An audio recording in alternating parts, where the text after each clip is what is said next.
All right, I'm going to call the meeting to order. This is the Village Council regular meeting, Tuesday, October 14th at 7 p.m. If we could please stand for the Pledge of Allegiance. I pledge allegiance to the flag of the United States of America and to the republic for which it stands, one nation, under God, indivisible, with liberty and justice for all. Thank you. Madam Clerk, could you call the roll, please? Cook. Here. Ross. Here. Kemp. Here. Nicosia. Here. Knopf. Here. Okay, we have a quorum. Is there a motion to approve the agenda? I make a motion to approve the agenda. Support. Okay, motion by Ross, seconded by Nicosia. Any discussion? Hearing none, all those in favor say aye. Aye. Any nay? Motion carries. Item 5, we have no presentations this evening. We have no public hearings, so we'll move to number 7, call to the public. If anyone would like to speak under public comment, please approach the podium. I was here a month ago due to the 4x4 cable box that the local government allowed AT&T to implant in my front home. At 46 West Verdict, I was told, quote, "We'll get back with you." I've heard nothing. The 27th of August, I went to my local government to find out why this 4x4 box was going to be put in front of my home at 46 West Verdict. I was told repeatedly, at least 5 times, that the box is not going in my front yard. It is going in my side yard. I argued that it is my front yard. No, it's going in your side yard, repeatedly. So, this is, just to be clear, so that we know the words here, this is of any home's property. This is the back lot line, this is a side lot line, this is a side lot line, this is a front lot line. And my box is placed right here. Now, next is, these are, as you can see, the first 3 homes on West Pontiac Street are all on Verdict Street, addressed 40, 46, and 48 West Verdict Street. This is the front lot line of all 3 homes, not the side yard. The 4x4 box has been placed in front of my home, not on the side. This is where the box is, and my property has an encroachment of 7 feet. So this box is totally in my front yard, not my neighbor's, in mine. It was an encroachment caused when the same builder built both houses. And to get the one house to fit on the smaller lot, they agreed, but it's still a legal encroachment. Now this is a survey of my home right here and my lot. Here's the line for the encroachment. And just to show you that legally, this is my home, that I brought this so that you could see. And this is 40 West Verdict, and this is 48 West Verdict, and this is 46 West Verdict, noted on here. So, my local government approved, I'll go over here now, that my visuals are complete.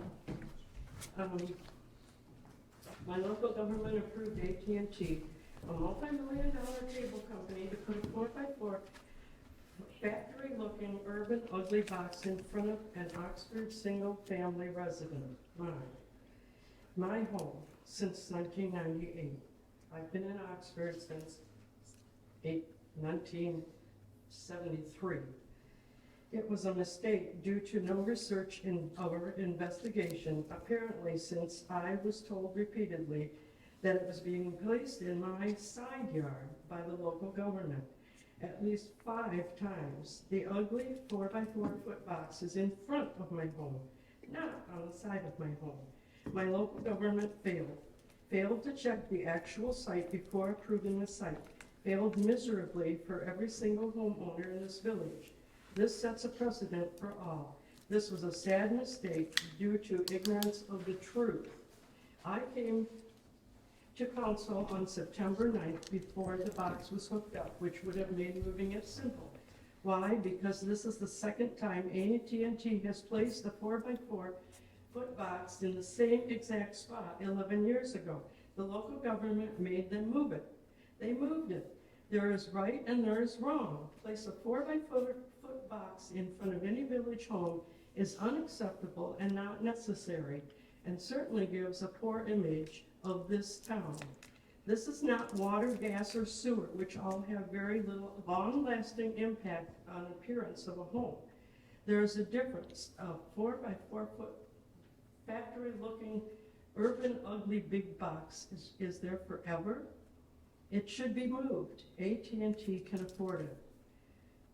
And I want you to see, I have handouts here. If you could take one and pass them on. And this is the AT&T's application to put the box in the village of Oxford. And you can see that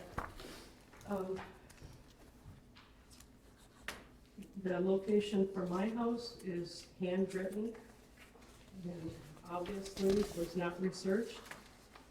And it was thought that it was a side yard, and it's not a side yard. There's the proof, it's a front yard.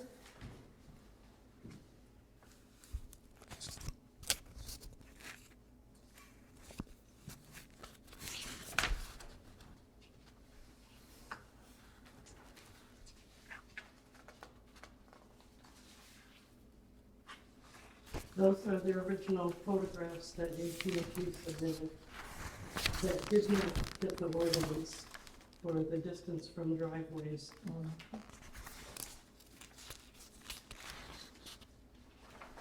You may say put shrubs around it, impossible on a sidewalk side, that's my view. AT&T wants 3 feet access space. I would have to plant shrubs on the sidewalk, and they allow shrubs up to 3 feet high, but the box is 4 feet high. Painting is a federal offense. In 2 years, the algae will start growing. Reality, it's smack dab in front of my sprinkling system spigot. An ugly factory-looking urban box in front of my home for the rest of my days. I'm 82 years old, and I have lots of village seniors friends. And we both, Carrie, Sue, Laura, Suzanne, Robin, Connie, Linda, Georgie, Karen, and more from Parks and Rec activities all say, this is just plain wrong. My local government approved placement on what was an assumed-to-be side lot line of 2 separate family homes without investigating or researching reality. The cable is dispersed by wire, not pipeline like gas, water, and sewer. It is not the same thing. This box needs to be moved to public property, a half a block east of my home at 22 West Burdick Street, where there is already a cable pole and where it should have been approved 6 weeks ago. But no, homework and research was not done. It's in the front yard, not the side yard. Poor work, as you can see on page 2 of the handout, where my address and the home next door was quickly handwritten in blue ink. This on-the-spot mistake should be fixed. AT&T will fight it, but they definitely have the resources to fix this mistake.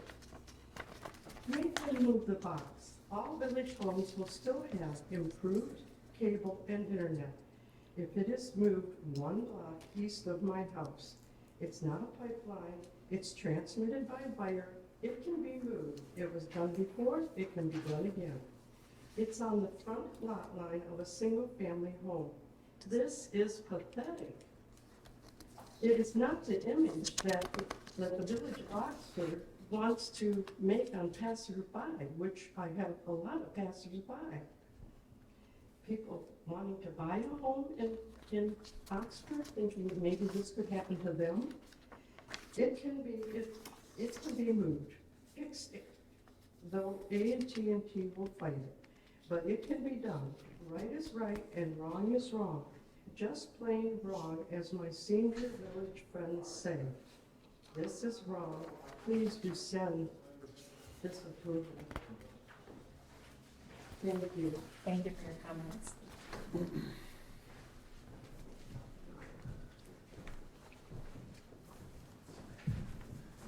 Is there any other further? Yep, Dr. Mulligan?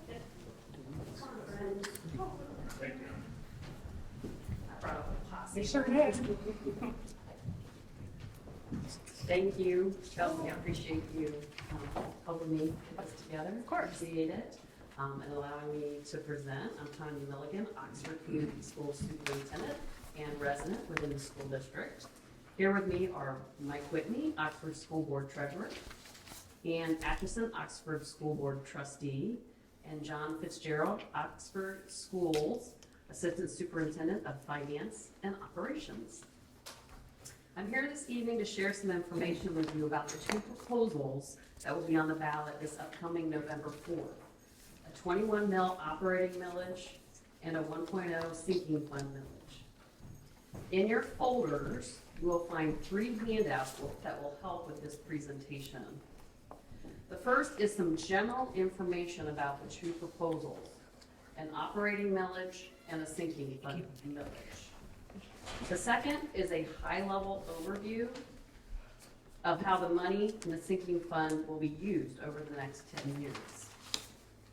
And the third, for spreadsheet fans out there, this is a spreadsheet that goes into the high overview in greater detail, year by year, and the whole 10 years, and how much it will cost for all of the improvements we're suggesting.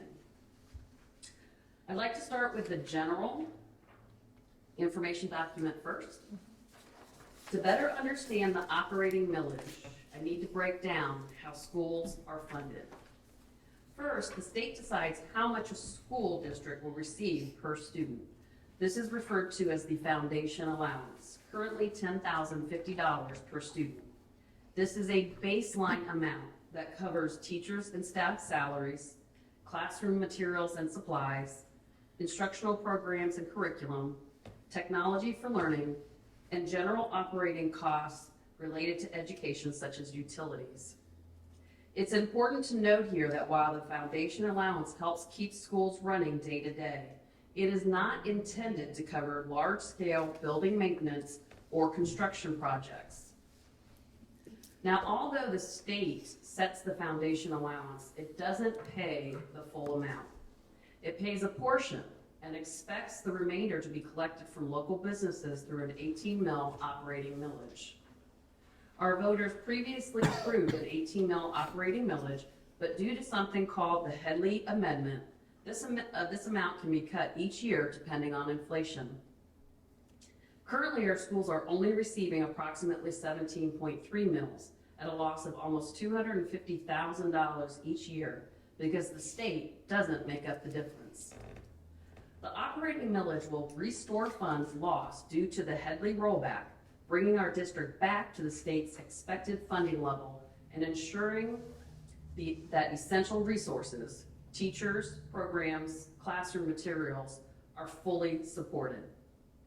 The operating millage, also known as a non-homestead millage, only applies to businesses, rental properties, and vacation homes, but results in no tax increase for homeowners on your primary residence. To avoid confusion, the ballot proposal is for 21 mils, but that doesn't mean we'll ever collect 21. By law, the most we can ever collect is 18. It just gives us a cushion against future Headley rollbacks, so we don't need to come back to the voters every couple of years. The second proposal is a sinking fund millage, which is different. It's like a savings account for building upkeep, repairs, buses, and technology.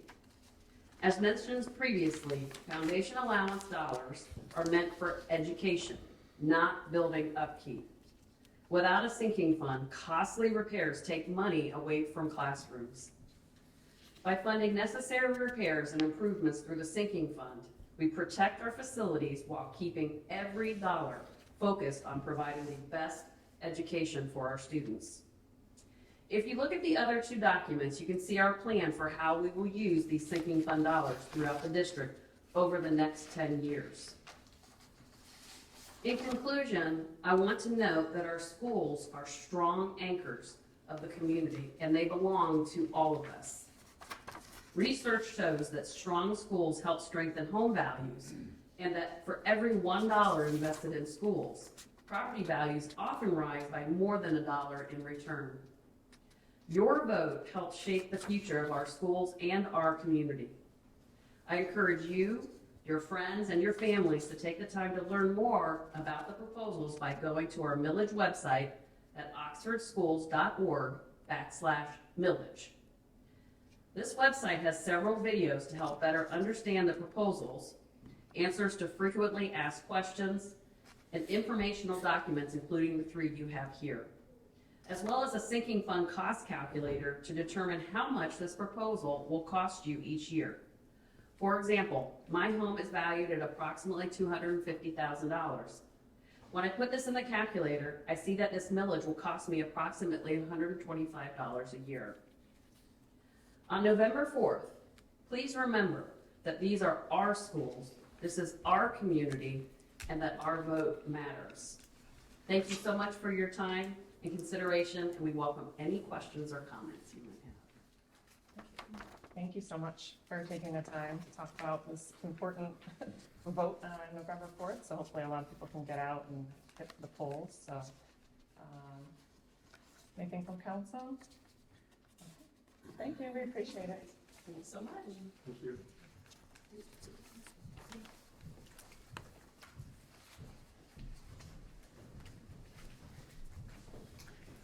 Is there any other public comment this evening?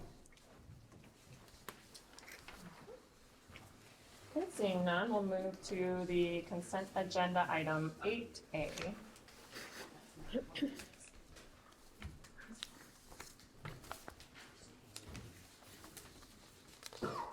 I'll make a motion to receive and file consent agenda items 8A, 1 and 2. Support. Okay, motion by Ralph, seconded by Ken. All those in favor say aye. Aye. Any nay? Motion carries. Okay, is there a motion for 8B? Motion to approve consent agenda item B, approval of minutes, 1, 2, and 3, with bills in the amount of $333,319.25. Second. Okay, motion by Nicosia, seconded by Ross. Roll call vote, please. Nicosia, Yes. Kemp, Yes. Ross, Yes. Knock, Yes. Cook. Yes. Motion carries, that's passed. Moving on to item 9, unfinished old business. A is the Park Street project update. Mr. Middleton? Yes, council members, as I've been trying to keep you abreast of the discussions with our paving contractor, Hutch Paving, and through Rowe Professional Services, our engineering folks, for the project, we've been working on gathering the data this spring and summer. Finally had a chance to sit down with them, talk about the fixes, get those aligned, get them what we believe is the best fix for the problem of the drainage issues out there. We finally have come to an agreement in the last week and a half or two. It entails about $63,000 worth of work that is going to be borne by Hutch Paving and our design firm, Rowe Engineering, Rowe Professional Services. There is a portion, about just under $14,000, that we, the village, will be paying for too. We're going to be adding some items in that we didn't have designed in, some concrete spillways around a couple of the catch basins. They end up getting pushed off away from the road due to some gas main issues. And it's just, with a slight change in elevation, the water can be blocked pretty easily getting to them by leaving it turf. So we're going to add some concrete spillways around those catch basins. And then there's a couple driveways that went in as asphalt because they were asphalt to begin with. That was our plan is if it was asphalt that we removed, we would replace with asphalt. If it was concrete that we removed, we would replace with concrete. And that's how we did the project. I think there was perhaps one that was a gravel driveway that we did asphalt back because we wouldn't leave it gravel. The length and width of a couple of those asphalt driveways made it extremely difficult to maintain the slope for the proper grading and of the flow of the water and stuff. So those will be removed and put back in concrete now in order to make sure the best we can that the water will flow where we need to. So again, it's about 63,000 that the contractor and the engineering people are paying. We are contributing a little bit, again, under 14,000 on our end for some added extras and some upgrades to a couple driveways. I sent letters out yesterday. Of course, they probably didn't go out in the mail until today with the holiday of Columbus Day, to all the residents on Park Street to inform them that this work is going to be starting as soon as possible. As a matter of fact, I saw Hutch Paving trucks out there today getting prepared and maybe staging some equipment stuff. The goal is to get it done right away. They'll be milling off much of the surface except for the portion at the Hovey Street intersection, because that has all the ADA sidewalk grades and all that that we don't want to disturb. But much of the surface, probably 70% of the surface, will be milled off and has a new surface put on it to make sure the edge is getting the proper slope that we need. So we don't expect it to take a long time. The weather's looking pretty good for a while, so hopefully they can get after it and be done in a matter of maybe 2 weeks. It's been a long summer getting there, but I think we're at a good spot now where we get this knocked out before the weather changes. Now there will be, again, putting restoration work and seeding down this time of year. It's only going to begin to grow, if at all. And so we have some retainage on that we'll be retaining some of the funds through June of next year to ensure that they are back in the spring to doctor up and maintain any of those growth areas. Thank you. Any questions from council? Yeah, I'm just concerned about, I guess, Moyer being shut down and then having this go on as well too. Seems like it's gonna So be quite the undertaking with I- traffic. hopefully, at least the intersection at Hovey will be open soon. That's where they have a water test sample coming out of the underground there. They're flushing signs. They've failed a couple of their water sample tests again this year. I mean, contractor last year struggled. All of our water samples around the area that we routinely take are fine. There's not a problem with the water, but when you have new materials brought in and the proper sanitation needs to take place, the flushing and the chlorine setting, I don't think it won't be nearly as disruptive as the project itself was. They're going to mill it off, and you can drive on the base course, and then they'll probably pave it back, perhaps even the next day. There's some edge work, that they have to do with the concrete. Driveways be more of a disruption, I think, for those who can't park on it for a couple of days. I remember you had an asphalt driveway a year or two ago, and you had to park elsewhere for a few days. That'll be more of the disruption, I think, than the traffic flow. But yeah, good point, though. How's school traffic been? It's not been bad. I mean, I went on in the loop right before school started with the principal down there at VA. It didn't give me confidence. Rather than those coming,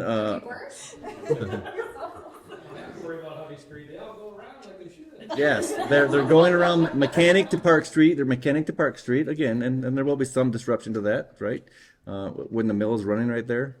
But again, it should be short term, very short term. Any other comments, questions?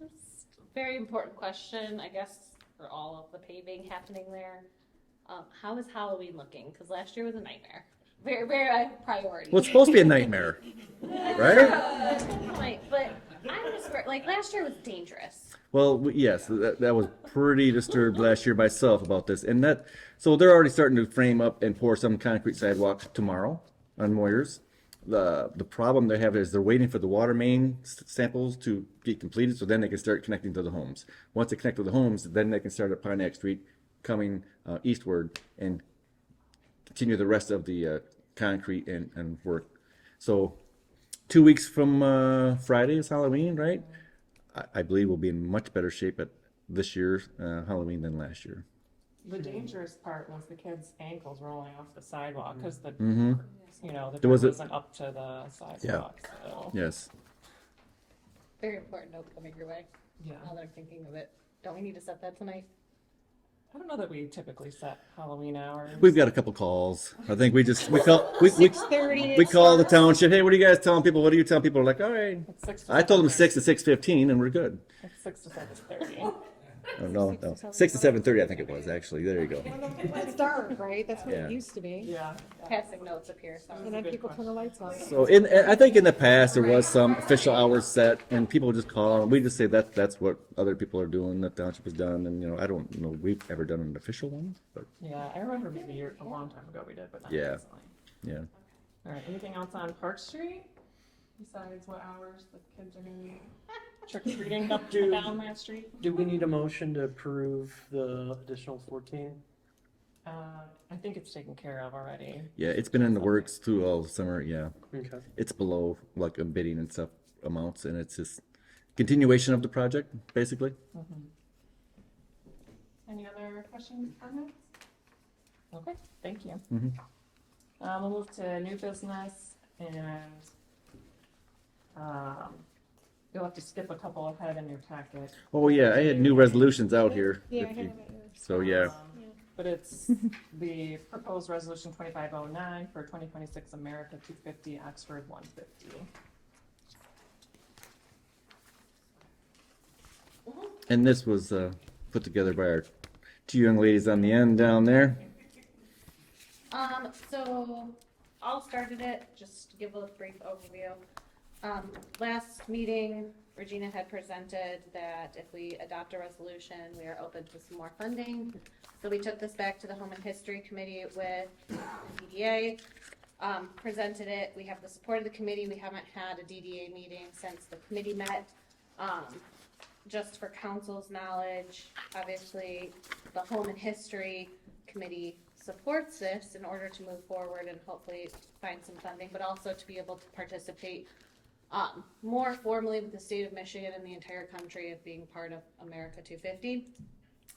On top of that, so we have asked at the next DDA meeting, which is Monday, that we change the name from the Home and History Ad Hoc Committee and switch it to the America 250 / Village 150 Committee, time banded through December 31st of 2025. You'll see in the resolution part of 2026, sorry, brain.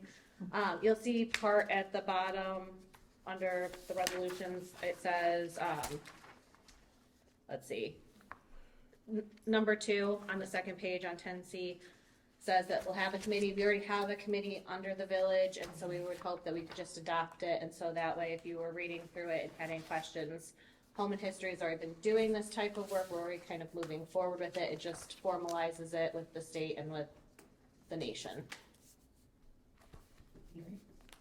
Anything to add, Jean? No, I mean, at the end of the day, I think that us legitimizing the, the committee to be able to gain, more exposure, go along with, the rest of the country and the state's, plans, I think is really important for us to do. There's actually only, I believe, maybe 1 or 2 other, communities in Oakland County that are even participating in this, so I think that in us including our Oxford 150th celebration makes this, even better than what we can even ask for with 250, so. Yeah, it's nice how it lined up so conveniently. Oh, yes, there's a lot of anniversaries next year. The whole country's celebrating our 150th next year. Yeah, that's Yeah, amazing. exactly. Look at them, they didn't know. All right, I'll move to adopt the resolution 2509 as presented. Second? Motion by Cook, seconded by Roth. Any further discussion, questions or comments? Hearing none, roll call vote please. Cook, Yes? Ross, Yes. Knock, Yes. Nicosia, Yes. and Kemp. Yes. Motion carries, that is adopted. Next is 10B, the Michigan Liquor Control Commission redevelopment license consideration for Vinnie's Brunch. Yep, we have some representatives here from Vinnie's Brunch, and if anybody would like to speak on it, I mean, fill us in a little, what your thoughts were? We do it from here, so we just have to go. I'd like to see you up there. The camera likes to see you up there.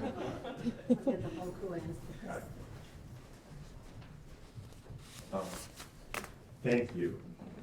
My name is Seth Tompkins. I am an attorney. I help people that have restaurants get liquor licenses. So this is Lush and Wilson, Lisa, Vinny, okay? So, they own and operate Vinny's Brunch in Clinton Township. And how long have you been there now? 6.5. 6.5 years. Last year, we applied for, they had a liquor control commission quota license available, and we applied for it, and we got one, and now they have mimosas, and they're expanding dinner menu. So they are going to be building a mini brunch in Oxford. They bought the building, they've submitted some plans, and it's gonna be a nice demo job, and they're putting a second level on it, and they're gonna invest some money and open up a mini brunch here in Oxford in the DDA.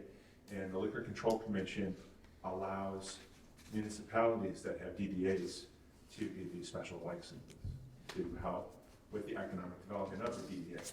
And so I contacted Kimberly, right, at the DDA office, and she put me in touch with Vicki, and we spoke to the village manager, and basically this license is just like an ordinary restaurant license, you know, except it can never leave that location. And instead of us having to go onto the open market, I sent out 63 certified letters to all of the licensees that have licenses presently in escrow with in Oakland County, and asked if any were available, and not one of them got back to me.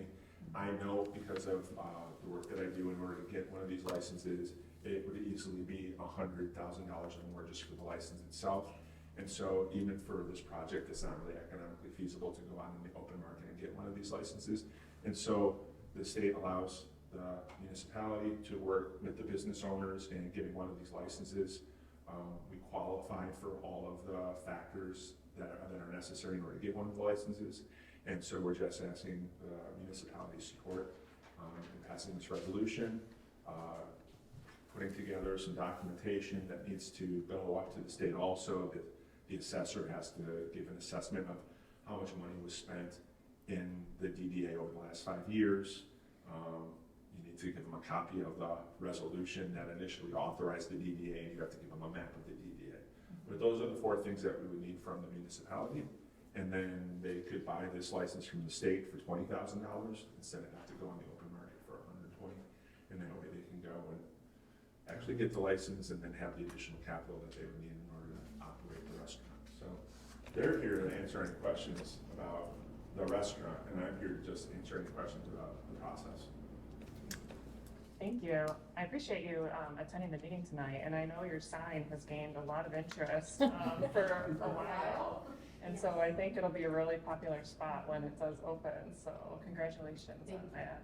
Any questions from council? I don't have any questions. I just know with the DDA standpoint, having the conversations before your restaurant was even there, what to do with this property, meeting with the MEDC, trying to figure out ways, it's a lot of work. And so to ask somebody to go out on the open marketplace after they're already going to be investing all of this would just be very cost prohibitive and would leave us with a continued blighted building. Right. Madam President, Yes. so one item he didn't explain, because it's not our work to do, it's theirs, that they have a minimum investment into the property as well of $75,000 and the renovation, because it's more geared towards redevelopment, and that's what the type of license is. They changed that law. I contacted the liquor control. Oh, okay. Because I had prior concerns. Usually, it used to be that you couldn't do a full knockdown of the building. It's like the It said so almost on their app even, didn't it? Yeah, Okay. They changed it 2 years ago because I spoke to the person in administration because I wanted to make sure. The renovation in and of itself of the building is going to be far in excess Yeah. of $75,000. The equipment for the restaurants are going to go into $7,000.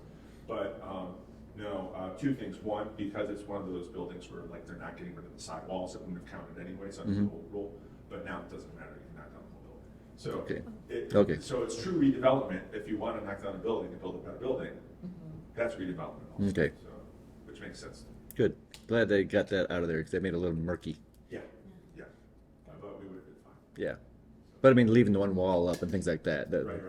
Yeah. But there's 2 walls because they share Yeah. the walls of the Yeah. adjacent buildings. So we would have been fine under the old rules there. Good. Great. And then just something to consider. I think, first off, I think you're going to support this, but once you've done this and you have the process, it will be easier for you to work with future businesses that are trying to get this type of license. And so it's just something that it's good to have under your belt, because you'll at least know the process. Thank you. Any other comments or questions? No?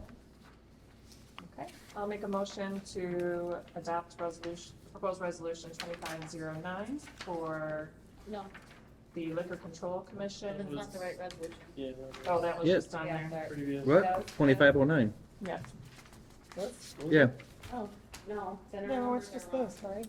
The numbers are on the, On the, are wrong. Then we have it, 2509. 2509 is the 25150, I thought.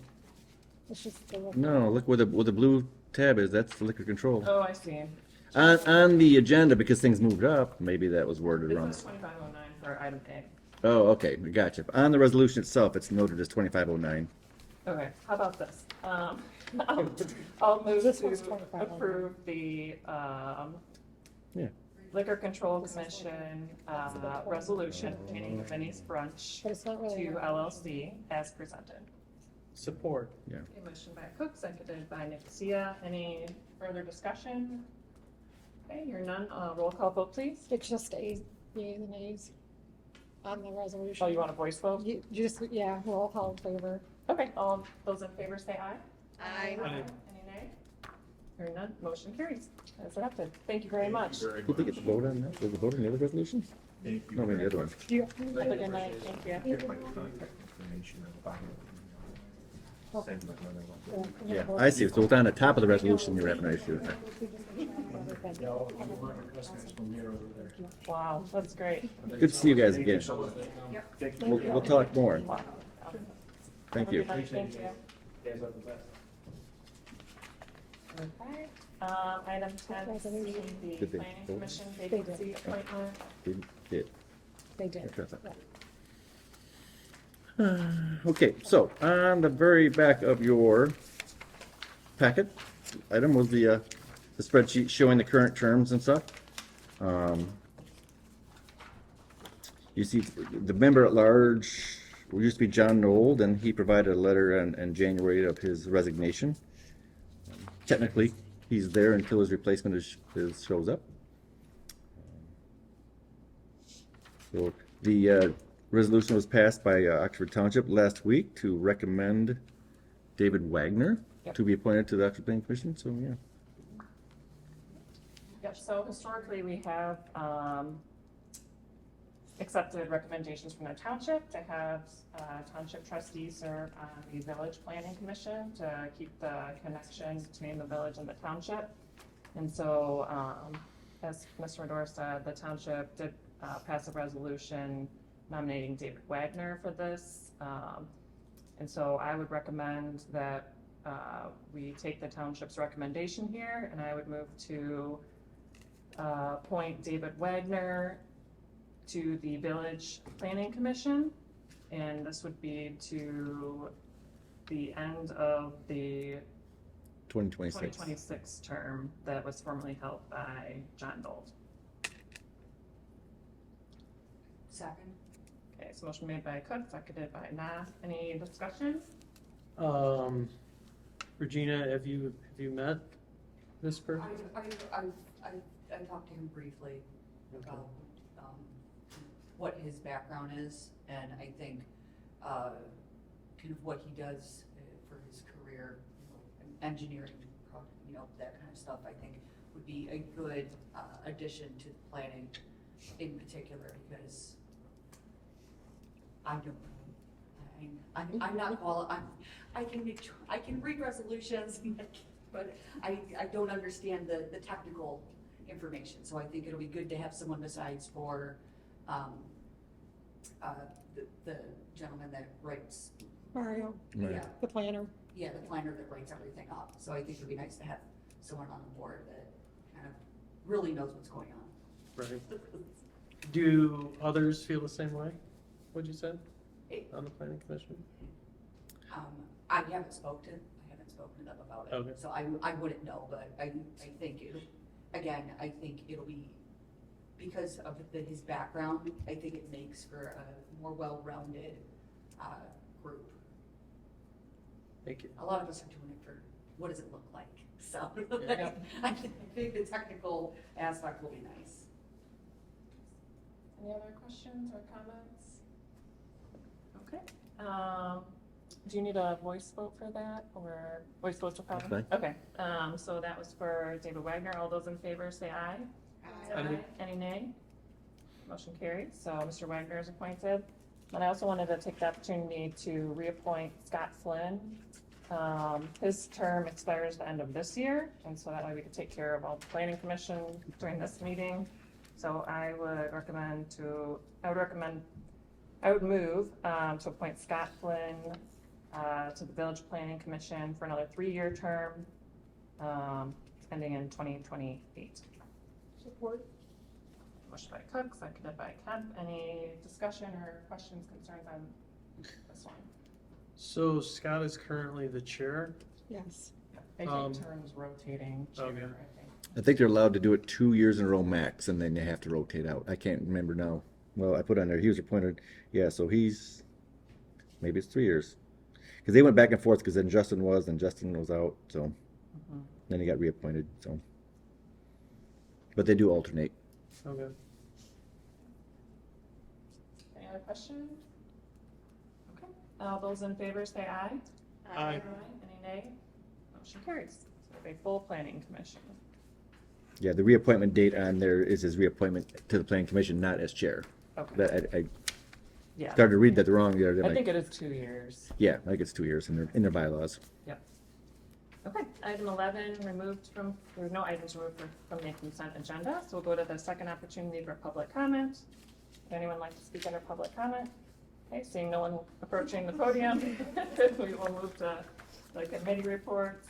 A is NODA, I think that's Ashley.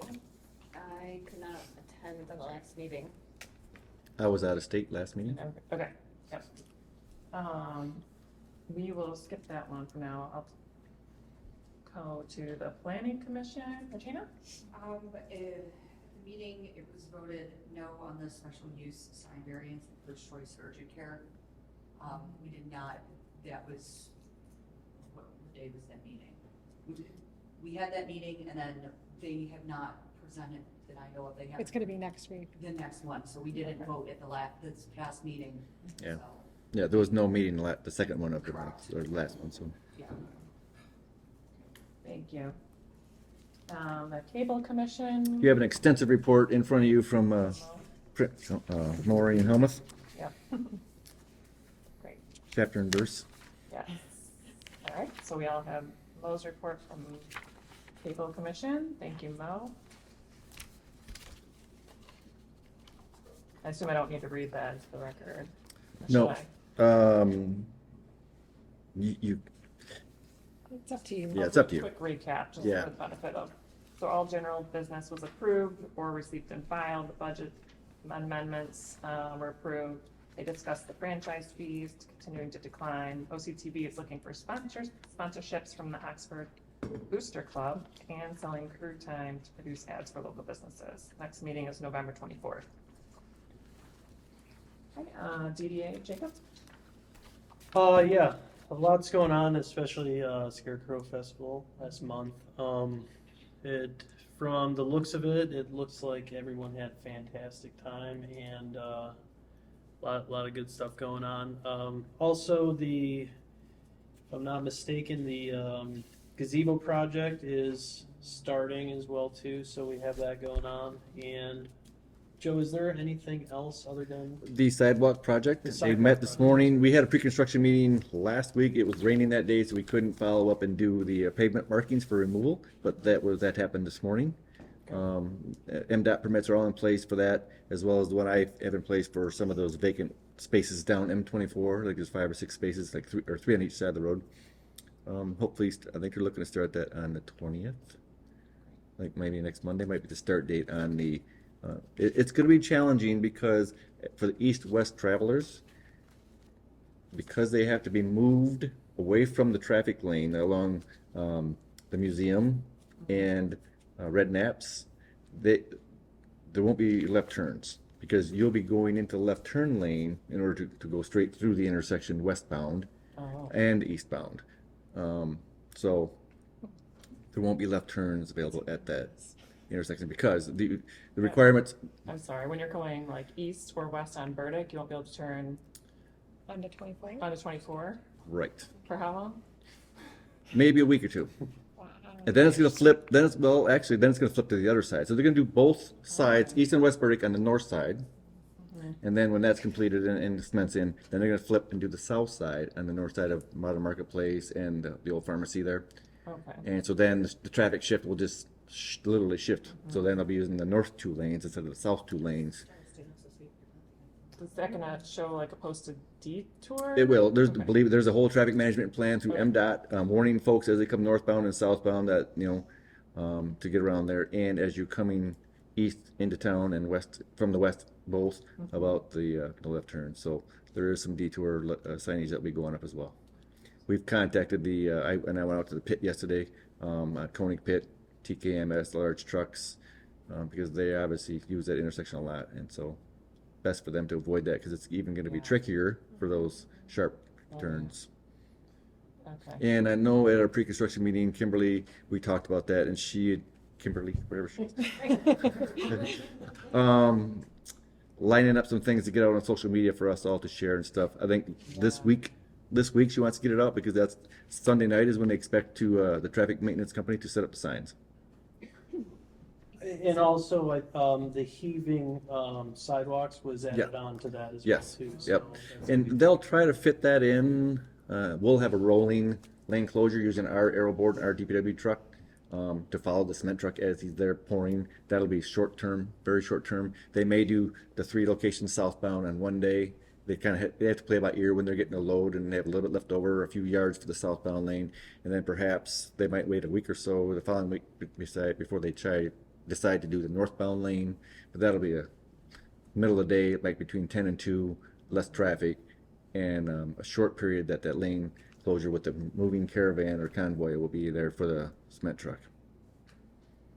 That sounds like a traffic nightmare in the middle of town. Mm-hmm. Yeah. Where is the detour? 'Cause turning left anywhere that is not. Some of it will go to like Glassby is- and some, People are gonna try to turn anyway, and then it's just. there'll be signs, Yeah. It's gonna be really dangerous. Uh-huh. yeah. Okay. All the traffic plans have been submitted to MDOT for their approval and meeting their standards with signage and warning Yeah, so signage. They're gonna have to go through and then head I'm north. trying to figure out how to get to work.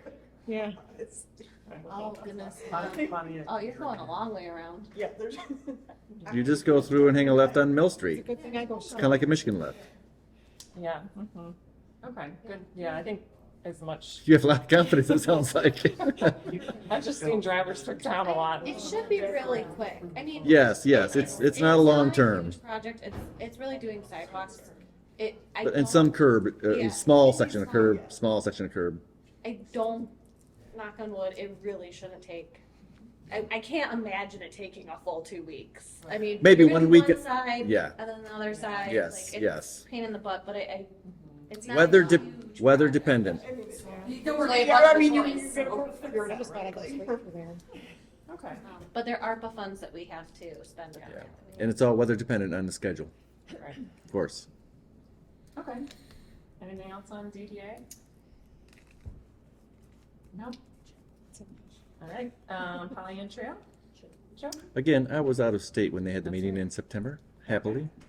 That came out? But I will plan NOTA this week as well as Pollyant this week, I believe, so. Thank you. Mhm. And ZBA did not meet, and so we'll go to G, the manager, staff, and attorney reports. I shared the floor plan layout, basically, not the designs, of course. We didn't get just that for $8,800. That was just a design of the, and the design house architect is working on the full engineering plans and all that to go along with it. But this will accomplish us getting we have 2 non-ADA compliant or bathrooms now. We'll end up with 2 ADA compliant bathrooms. And put us in a good lane with the county as well, being able to utilize basically what's left of our money that we've been kind of rolling forward the last couple of years. So the county's happy to see us be able to spend it on this project. Other than that, I really have nothing. We gave Bob the night off tonight because I kept taking things off the agenda, so. Yeah. Sounds good. Vicki? I just working on audit stuff. The audit will be the beginning of November. That's about it. Great. Thank you. All right, council comments. Regina? No, I mean, just thank you guys for the resolution. I think it would be really great, so thank you, I appreciate it. Thanks for taking all, you being the liaison on that. If they just respond to my email, we'll be in good shape, so. Ashley? Witches night is next week. Friday. Okay. I have a nice hat. Okay. I just wanted to give an applause to Chief Majestic and his team for the amazing work that they do generally in our community and particularly in the village a few days ago. So thank you, Chief. With that, I'll move to adjourn at 7:50. Second. Okay, is that Ross? Yes. All those in favor say aye. I Aye. Nays, motion carries, we're adjourned.